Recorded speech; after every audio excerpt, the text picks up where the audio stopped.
maanta oo taariikhdu tahay 16 bisha 2021 waxaa howlka maxkamadda ku soo gabagaboobay dood afeedkii qareenada dowladda Soomaaliya ku matalayay dacwada badda ee kala dhaxaysa Kenya.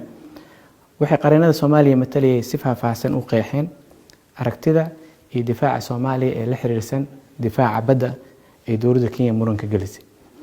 waxay si faahfaahsan oo cad u qeexeen mabaadi'da caalamiga ee la xiriirsan xeerka badaha, customary law iyo xeer kasta oo qeexaya badda calaameynteeda ee Soomaaliya raadinaysa in loogu jeexo qaabka mabda'a weyn oo la xiriirsan ku dhisan saliida.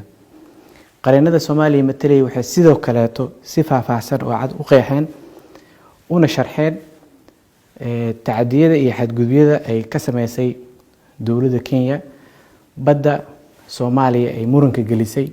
waxaan halkan ummadda Soomaaliyeed uga sheegayaa dowladda Soomaaliya iyo shacabka Soomaaliya iyo dhammaanteen anagoo midaysan waxaan diyaar u nahay difaacidda gobonimada iyo dhulbadeedka Soomaaliya. waxaan rajaynaynaa in difaacaas aan ugu jirno badda Soomaaliya inuu natiijadiisa ay noqoto natiijo ummadda Soomaaliyeed dhammaan ay ku wada farxaan.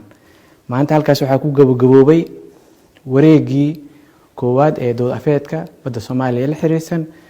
wareegga labaad waqtiga uu bilaabanaya iyo goortu bilaabanaya maxkamadda ayaa go'aan ka soo gaari doonta wayna soo gaarsiinaysaa ergada Soomaaliya u matalaya kiiska badda. aad baa u mahadsantihiin.